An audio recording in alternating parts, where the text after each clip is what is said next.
উত্তরবঙ্গ বিশ্ববিদ্যালয়ের আন্ডারে যে সমস্ত ছাত্রছাত্রীরা রয়েছ, সায়ন টিউশন সেন্টারের পক্ষ থেকে প্রতিবারের মতো এবারও শুভেচ্ছা বার্তা জ্ঞাপন করছি এবং তোমাদের সাহায্যে আমরা হাত বাড়িয়ে দিয়েছি।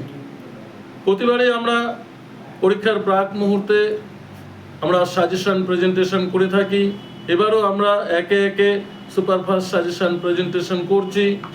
আমরা ইতিমধ্যেই মেজর পেপার 6 সেমিস্টারের দুটো পেপার আমরা অলরেডি সাজেশন দিয়েছি, 13 নম্বর পেপার, 14 নম্বর পেপার। আজকে এখন যে পেপারটি তোমাদের সামনে সুপারফাস্ট সাজেশন প্রেজেন্টেশন করতে চলছি তা হলো major paper 15, 6 semester major paper 15-এ তোমাদের দেখবে জীবন স্মৃতি রয়েছে, ছিন্নপত্র রয়েছে, বিনোদিনী দাসীর আমার জীবন রয়েছে। তাহলে তোমরা জীবন স্মৃতি থেকে কি প্রশ্ন পড়বে? জীবন স্মৃতি থেকে মূলত 12 নম্বরের জন্য যে প্রশ্ন পড়বে, জীবন স্মৃতি গ্রন্থটি আত্মজীবনীমূলক গ্রন্থ হিসেবে কতটুকু সার্থক। জীবন স্মৃতি গ্রন্থে আত্মজীবনী বা গ্রন্থ হিসেবে কতটুকু সার্থক, ভেরি ভেরি ইম্পর্টেন্ট কোশ্চেন। তারপরে প্রশ্ন, রবীন্দ্রনাথ তার জীবন স্মৃতি গ্রন্থে শিক্ষা জীবনের সূচনা, কাব্য রচনার সূচনার যে বিচিত্র অভিজ্ঞতার পরিচয় দিয়েছেন তা আলোচনা করব। এবারে ছিন্নপত্র থেকে মূলত 18 সংখ্যক পত্রিকা, 10 সংখ্যক পত্রিকা আর 30 সংখ্যক পত্র। আমরা যদি এই 3টি পত্র পড়ি তাহলে আমরা 100% একটা প্রশ্ন আমরা কমন পাব।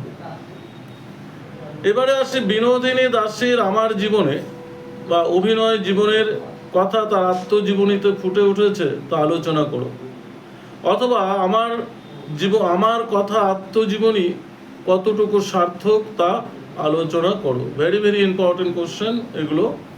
আমরা 12 নম্বরের জন্য এই কটা প্রশ্ন আমরা দেখব, আশা করি এখান থেকে কমন পাব। এবারে 3 নম্বরের প্রশ্ন। তোমরা জানো এই পেপার থেকে 6 নম্বরের প্রশ্ন থাকবে না, 3-এর প্রশ্ন থাকবে আর 2-এর প্রশ্ন থাকবে। 3-এর জন্য পড়বে তোমাদের পাঠ্যসূচির অন্তর্গত ছিন্নপত্রটি বা ছিন্নপত্রের 3টি পত্র সংখ্যা উল্লেখ করো যেখানে রবীন্দ্রনাথের বা রবীন্দ্র ছোট গল্পের বীজ রয়েছে। ছিন্নপত্রের যুগে প্রকাশিত রবীন্দ্রনাথের 3টি কাব্যের নাম লেখো। ছিন্নপত্রে যে রবীন্দ্রনাথ বলছে, ছিন্নপত্রে রবীন্দ্রনাথের যে কতগুলো পত্র ছিল এবং পত্রগুলি কাকে উৎসর্গ করেছিল। রবীন্দ্রনাথের বাড়ির দর্জির নাম কি, তার কোন বিষয়ে রবীন্দ্রনাথ দুঃখ পেতেন। বিনোদিনী থিয়েটারে আসার প্রস্তাব কে দিয়েছিলেন, তিনি কোন কোন থিয়েটারে অভিনয় করেছেন। বিনোদিনী দাসী কত বছর থিয়েটারে অভিনয় করেন, যে কোনো 3টি নাটকের 3টি চরিত্রের ভূমিকা অভিনয় করেছেন তা লিখো। ইনি আমার পিতার ভক্ত বন্ধু ছিলেন, পরিচয় দাও, অথবা শ্রীকণ্ঠ বাবু সম্পর্কে লিখো। এই ছিল 3-এর প্রশ্ন। এবারে 2 নম্বরের প্রশ্ন, বিনোদিনী দাসী কত বছর বয়সে কোন থিয়েটারের মাধ্যমে অভিনয় মঞ্চে প্রবেশ করেন। রবীন্দ্রনাথের ছিন্নপত্রে কত সংখ্যক পত্রে দার্জিলিংয়ের প্রসঙ্গ রয়েছে, সেখানে কতজন পুরুষ ও মহিলার উল্লেখ আছে, পত্রটি কত সালে লেখা। আমার কথা গ্রন্থটি লেখিকা কাকে উৎসর্গ করেছেন, গ্রন্থটি কত সালে কোন সংস্করণে প্রকাশিত হয়েছিল। ছিন্নপত্রের 4 সংখ্যক পত্রটি কবে কাকে পাঠানো হয়, কবে কোন পত্রিকায় রবীন্দ্রনাথের জীবন স্মৃতি প্রকাশিত হয়।